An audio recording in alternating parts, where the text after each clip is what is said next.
I destroyed my parents' marriage last night, but before jumping to conclusions, here's my side of the story. I, 24F, don't want to say what I do for work, but let's just say it's the type of job that includes a lot of written letters from clients that are supposed to be confidential and only for my eyes. I am fresh out of college and living with my parents, so I can finish paying off for school. My work letters, of course, go to my parents' address since they live miles away from a post office and driving to a P.O. box is a huge pain. The issue started with my father. Ever since high school, when I received mail, my dad would open it. Whenever I received Christmas or birthday cards in the mail with money in them, my dad would hand me the card and insist he'll keep the money safe for me until I demanded he handed it over. Any package I would order for myself, he would open and hand to me. Sometimes the products were used by him as well. The final straw was when he received my acceptance letter to my dream college, and instead of waiting for me to come home to open it, he opened it himself and called me while I was at work to congratulate me. I've spoken to my mother about how much this makes me feel uncomfortable, and she told me she would speak to my father about it, to which he would apologize and not do it for a week before doing it again the next week. I had also spoken to my dad about the confidentiality of the mail I would be receiving now that I'm working, and he says he understands, but it all came crashing down a few weeks ago. While I was working, my dad came into my room and handed me opened envelopes from my clients and even tried to have a conversation about it with me, but I just ignored him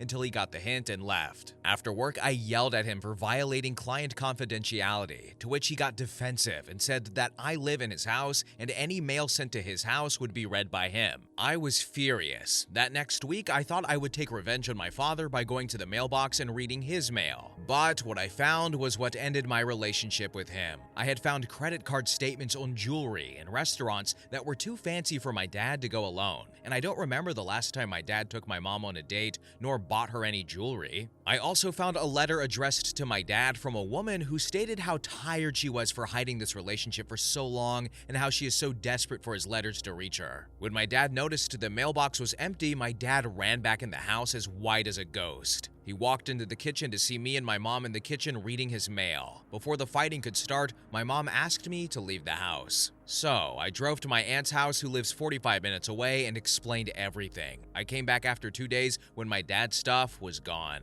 My mom told me my dad is living in a hotel, and she will be contacting a divorce attorney. Turns out, my dad has been having an affair with a family friend, and they were hiding it through letters and had no digital footprint. My dad ended up showing my mom the stash of letters he had, and she took photos of each and every single letter before she asked him to leave. I feel at fault because I at first wanted to be petty with my dad, but it unraveled into this huge event. It made me think, no wonder he's been looking through my stuff. He was giving himself away. I feel like I shattered my mom's world since I can hear her cry every night about it since the incident. Now here's some relevant comments. User 1 said, "You didn't ruin your parents' marriage. Your father ruined it. No wonder he was so controlling. Also, don't know if you're in the USA, but it's a crime to open someone else's mail. It's not your fault, he's a terrible person. Just be glad your mother doesn't have to put up with his BS anymore. I will be pursuing a case about this. Thank you so much. I already spoke to my work about it." Then user 2 commented, "Don't feel guilty. You just found out about it and gave your mom the chance to make an informed decision with all the facts on whether she wanted to be in a marriage with a cheater." Then user 3 commented, "Maybe her dad took her birthday money to pay for a secret life." And finally, user 4 commented, "His insane mail rule wasn't about invading your privacy. That was a bonus for him. It was about covering his ass for as long as possible. He did this to himself." Update: the next day. Thank you all so much. I wrote this all out last night drunk off my mind, and I never expected this much kindness from strangers. I'll go ahead and answer a few questions here and then give an update. 1. Was my dad using my money from gifts to buy stuff for his mistress? I am 50-50 on this answer. I received cards when I was young with money, and it was the same routine. Aunts and uncles would leave $100 per card, and my dad always gave them to me when I was younger. As I got older, obviously, the money reduced to $20 to $40. I do believe my dad would give me back half my money in those cards back, which would make sense as to how he was able to make such huge expenses on his mistress. I need to collect proper evidence, so I plan on calling my aunts and uncles and other relatives who would send me money. 2. The mistress would send letters addressed as a business or a credit card company. If you ask me, they were doing the most.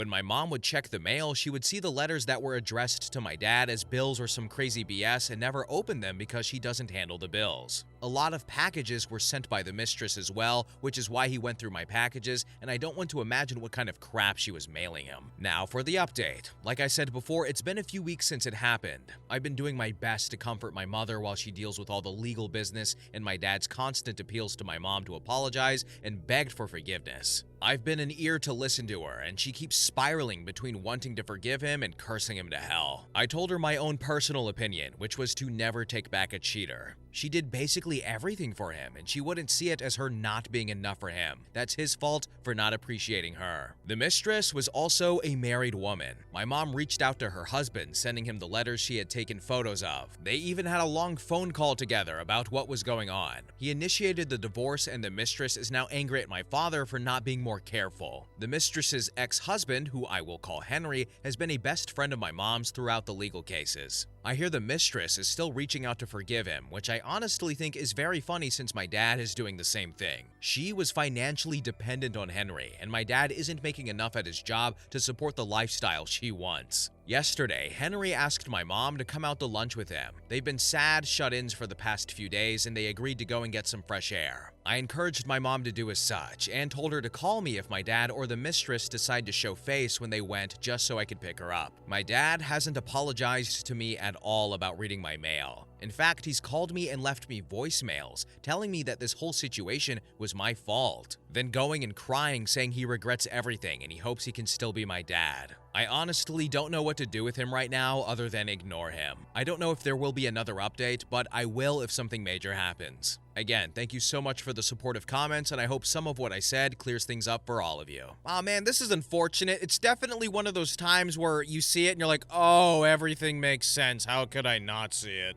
And then you sort of almost want to unsee it because ignorance is bliss. But man, he was doing it through letter, kind of old school. Okay, Dad, I see you before technology. I don't approve of it, but usually, it's like over Snapchat or Instagram or something like that, not via carrier pigeon. But anyway, it's kind of tough because, that's your dad. And we've had other stories where parents and their children cheat and you're like, yes, I'm really disappointed in you, but you're still my son. You're still my daughter. So that's dad. So I'm curious, would you guys cut out a parent if they cheated on the other parent, or would you just be like really angry at them? Or would you have like a middle ground and only call them on holidays and birthdays or something like that? I'm curious. But anyway, next story. Story number 2. Is my boyfriend trying to sabotage my grades, or am I being paranoid? I am using a different account because I've been having suspicions about my boyfriend. I, 24F, am doing my master's in data science, and it is a really hard subject for me. I will say I am very studious and have always strived to get good grades. If I do well in master's, I will get a scholarship on my PhD. But lately, some things have been happening that has made me suspicious of my boyfriend, Liam, 26M.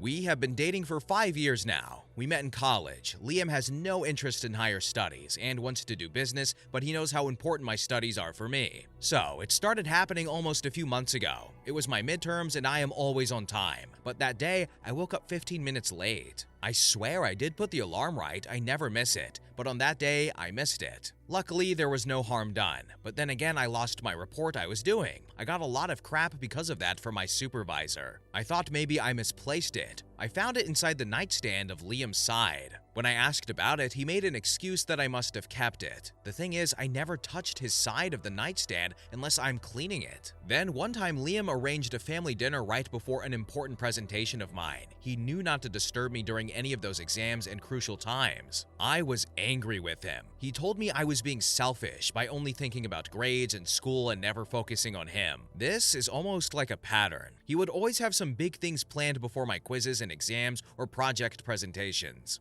I remember in one instance where I wrote a code in my computer and saved it, only for it to have bugs, and as I was fixing it, I can tell someone deliberately tampered with my code. I know Liam sometimes borrows my computer because his one is old and mine has better performance. What happened last night confirmed my suspicion. There was a report I've been working on for 6 months. This is basically a journal I have been working on. Today, I had to show the first draft of it to my supervisor. I usually keep my computer open before I go to sleep. It locks automatically. Late at night when I woke up, I saw Liam was doing something on my computer. I asked him what is he doing on my computer, and his response was, I'm looking at adult videos. That was stupid and lame. And guess what? My entire report was deleted, and even the backup ones I had on my Google Drive were deleted. Luckily, I saved it on cloud and pen drive too, but I'm still feeling like he did it intentionally. I don't understand why he would do that. I did confront him, but it only made him angry, saying I am accusing him without any proof, and that since I live under his roof, he should be allowed to use my stuff too. I am concerned whether I am being paranoid and sabotaging my relationship, or is he trying to sabotage my grades? Now here are some relevant comments. User 1 said, yeah, first he sabotages your grades, next he sabotages your birth control to trap you. Has he started to isolate you from friends and family yet? Then user 2 commented, OP, tell him you have an exam on Friday. It's a lie, and tell him it's super important and it will make or break you for the next 6 months. Watch how he tries to figure out how to sabotage you. At least this time, you can take a seat back and watch all the things he does. Then, get rid of him. Then user 3 said, seriously, when you're constantly having to defend his actions to your friends and family so you just stop talking to them as much, run. Although supposedly some people like this endear themselves to friends and family so then they don't believe you either, and you're questioning the nature of your reality.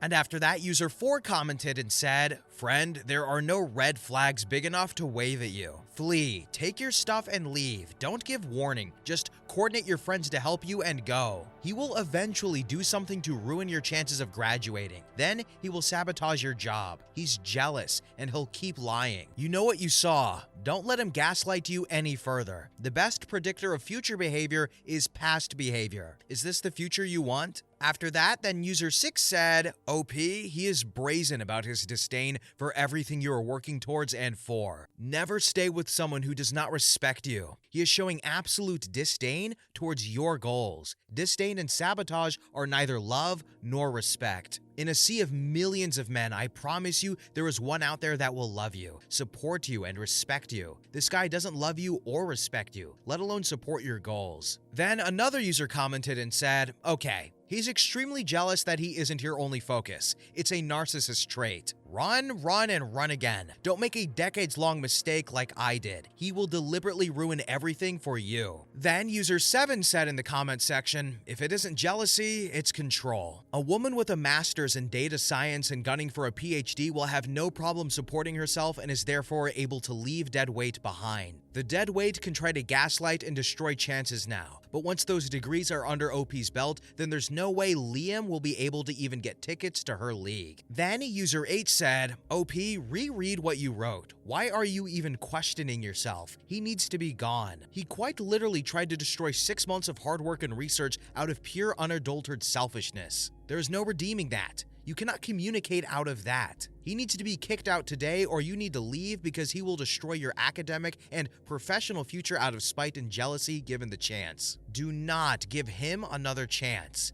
Next time, it could be the end of your academic and professional reputation. Literally, I'd kick him out and change the locks. If the place belongs to him, pack your stuff and move it to storage and stay with a friend while you line up a new housing. And finally, user 9 commented, also, in case you didn't see my comment, please talk to your supervisor about this. They need to know someone has been sabotaging your work. Update. Wow, I didn't realize I would get this many responses. I didn't get the time to read every one of your comments, but I took one suggestion someone gave me. I don't remember who, but it was also my friend's suggestion. She asked me to install a hidden nanny cam on my workstation and a keylogger. My friend Lisa told me not to rush into things, just have proof of it in case he blames me and says I am lying. So that day when I posted this, I acted like I had a huge assignment due next week, and I need to focus on my work. I lied to him just to see if he does the same thing or not. I opened an old assignment of mine and pretended to work on it. After that, I went to bed. I know I could just catch him in the middle of the act, but I knew he would be lying. And as you guessed it, he deleted the assignment from everywhere. I have the proof that he did it. The next morning, I said nothing. I told him I am sick, so I am skipping school. But really, I was planning to get the hell out of his house.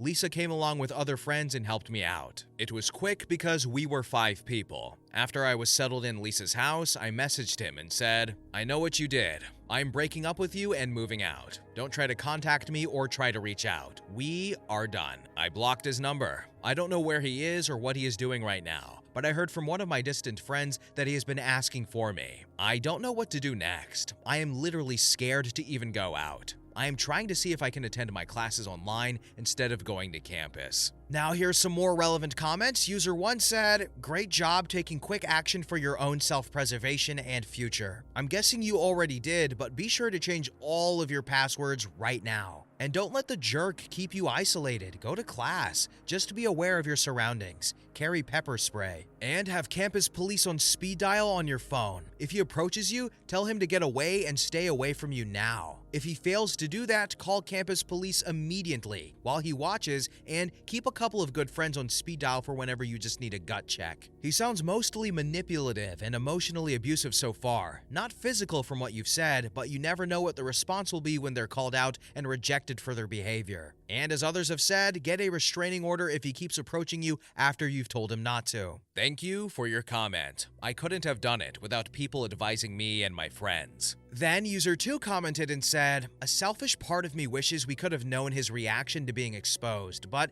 you definitely made the right moves. Very well handled. Your friends rock, and I hope everything goes as smoothly as it can moving forward. Sorry you got stuck with such a manipulative boyfriend for that time." Ex-boyfriend. I have told people not to contact me about him. My friends have volunteered to lie to him, but I am sure he will show up at my campus. And finally, user 3 commented and said, "You may want to give campus security a heads up." Final update. Hello guys, I just wanted to come back for a final update. The good news is I got a scholarship for my next semester. I did well in my finals. Now I just have one more left. I got a part-time job as a front-end developer, though it is not what I wanted, but it brings the money. So anyways, there isn't any drama now. When I first moved out, I was sure he, my ex, will be stalking me, but I know multiple routes to my classes, so I just alternated each day. But that didn't work because one of my friends snitched and told my ex where I was living. He was there every day just to try to get me to talk to him. I didn't want to, but I gave up and we agreed to meet in a public space. There were a lot of tears, and his justification was that basically, he was jealous that I was doing well in my career life-wise. He fell into the peer pressure of his friends teasing him, because if I graduate with good grades, it can really amp up my career. This made him insecure. Also, he fell into the deep rabbit hole of podcasts that tell men they need to earn way more than their girlfriends, otherwise they are inferior. One of his idiotic friends suggested that he does something that will harm my grades, and I will eventually know what my actual role is. He said he was deeply sorry, but I didn't buy it. He wanted to work things out and try again, but I just cannot trust him. He sent me flowers, even after the talk. I tried to go to the police, but they just ignored it, because he is not doing anything to harm me. He is just being silly. They only gave him a warning. The begging eventually stopped.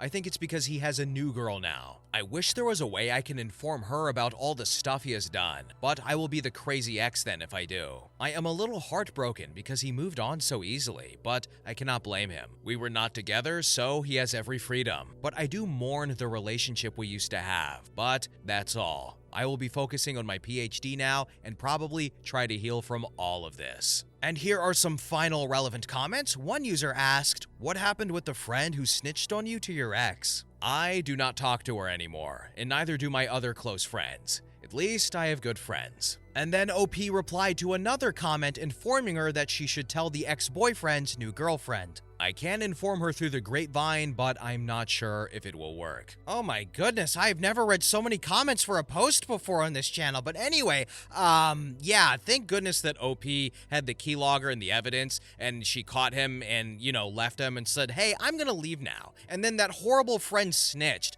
Girl, what?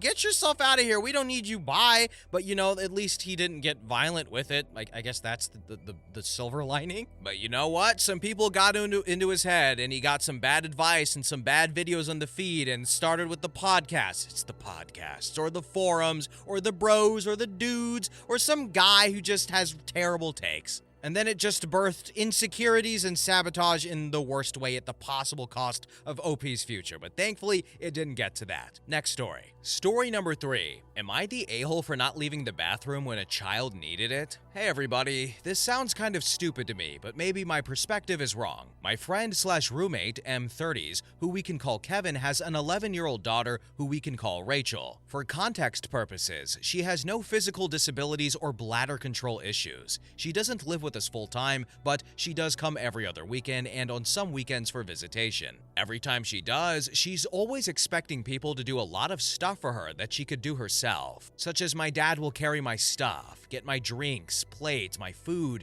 give me some of his food or drink after I finished mine because he loves me. This came to the point where Kevin actually finally told her last night that she can stop coloring for long enough to get her own water. We live in a 2-bedroom apartment with 1 bathroom. When I, F20s, went in this morning to brush my teeth, Rachel came over and said she needed to use the bathroom. I told her to wait and that she can't try to kick me out every time she wants to pee. This was at least the 4th time she's done so this weekend. Kevin tried to tell me that I should leave so that she can use the bathroom because using the toilet takes priority over everything else. To be clear, she came in while I was already in the process and not asking when she saw me. She waited for a maximum of 2.5 minutes. Once I was out, Kevin and I had a brief discussion in which he expressed that he felt it was inappropriate for me to make either him or Rachel wait when I was not physically using the toilet. My stance is that if someone is doing a short task, they are there first, and it is not an emergency, so they should wait their turn. This seemed to be the common rule of shared bathrooms to me, but maybe I was wrong. So, am I the a-hole? Edit. Some additional information that a friend of mine thought it was important to mention. I was already in the process of brushing my teeth when she came over and asked me to leave. She said that she didn't have to go badly, but she did notice that she had to go when she heard me going in. Now here are some relevant comments. One user said, "Just tell her you'll be out in a minute. Giving her a lecture is ridiculous." The last few times I have told her that I'll be done in a minute, and then they both get mad at me for making her wait, even if I'm in the middle of using the toilet myself. That's why the question is if I'm the a-hole for not leaving the bathroom. And then after that, another user asked if there's a medical reason involved. No, absolutely not. If this was medical, I would have gotten out of the way right away. She had no urgent need at all. I checked with them afterwards. Then another user commented and said, could she be trying to get help with menstrual supplies or other girl things? That is a really good thought, and I can definitely appreciate you thinking of her. She does come up to me when she needs something and asks to talk privately for a girl talk, then points to her dad and says, "No boys allowed." Something about how funny that seems to be to her makes her feel really comfortable about making those requests, which is great. Honestly, I think she gets so wrapped up in the toys she's playing with or the movies she's watching that she doesn't even think about it until she hears someone else go. Then another user commented and said, she could get a UTI by holding it in. You're right, she can, but one would have to hold it in for hours, not minutes. And then another user commented and asked, does she actually use the restroom at other times, or does she mysteriously only ever need to go when you're in there? Not the a-hole, by the way. She does use it other times. This has been more of a recent thing this weekend that she has suddenly seemed to need it, not urgently when I am in there. She doesn't seem to hear no very much, because when I tell her no about something, for example picking up my cat, she often whines and says that she was just doing blank. I get the feeling that if her intentions were not malicious and she is upset, then people just kind of give into it. But that's not something that I can observe on a daily basis, so I might be wrong. Then another user commented and asked, you pay rent, you get to use the bathroom. Does Kevin pay rent for his daughter? He does not. Actually, he makes more money than I do and buys the food and occasional household supplies like toilet paper. But he pays less because he, in his own words, does not know how to manage his money, and I am paying the majority. She also isn't around too often, and her biggest cost, if probably, is the food that she eats, but he does pay for that. Then another user commented and said, why do you allow him to pay less? Why do you subsidize him? That is a very fair question, and the answer is simple. I made a bad choice. My original understanding was that he was struggling with his mental health because he has trauma, depression, and anxiety. These things are true. So do I, so I wanted to be supportive. We were very good friends before he moved in. The issue I have seen over the past 2 years, though, is that he's not just struggling, he's doing nothing about it. For the 5 years of us being friends, he said he was going to get into therapy, but he has not. Now it's more than just the money. He's barely doing chores. I just got him to start paying rent consistently a month ago, and he spends half his time not at work, not doing anything helpful because he has a headache. Also, for those curious, he pays his share weekly, which is fine with me. Then another user commented and said, "OP, it's time to end the lease." Unfortunately, we just re-signed the lease, but next year I'm going to have my boyfriend move in instead. The only reason why is a temporary measure. The roommate situation in my area is non-existent, and they wouldn't let me stay if he didn't sign the lease as well. My boyfriend lives pretty far away, but we are making plans and saving to bring him here to move in next year. Update post, 6 months later. Hi everyone, I want to thank the people that responded to my post. Some of you were greatly concerned about the situation that I was living in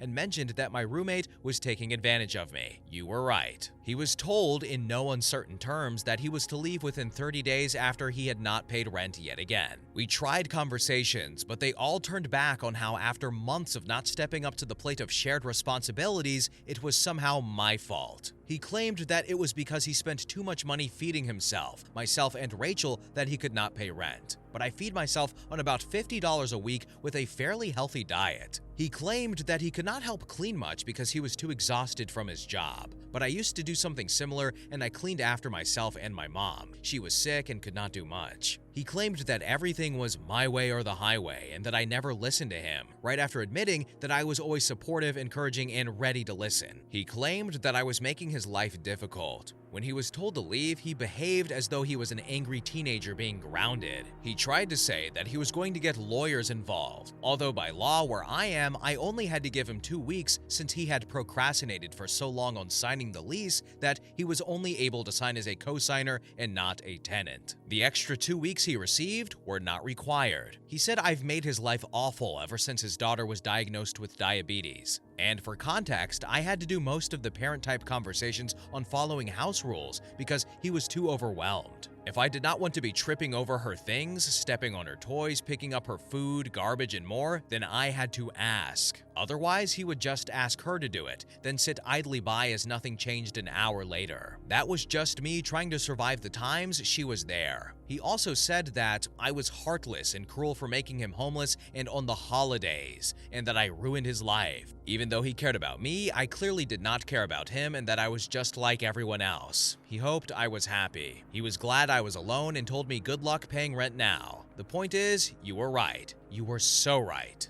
And your encouragements to do better for myself than being in this situation were a massive help in making him leave. I had a severe medical emergency recently, and when I came home alone, I was reminded of how much happier I will always be without all of that going on in my life. So, thank you, all of you. You saw more of who he was in 5 minutes than I did in years of friendship. With your kindness and the support of a friend of mine who stayed on the phone with me during his tantrum to help me stay strong, I am finally a free, happy young woman ready to resume my adventures in this world. Okay, look, I'm a little disappointed in the roommate because we share the same name. So I'm gonna have to revoke his license, all right? He can't use that name anymore. Find a new name, use the middle name, use the last name, share a name with your daughter. I don't know. He's not Kevin anymore.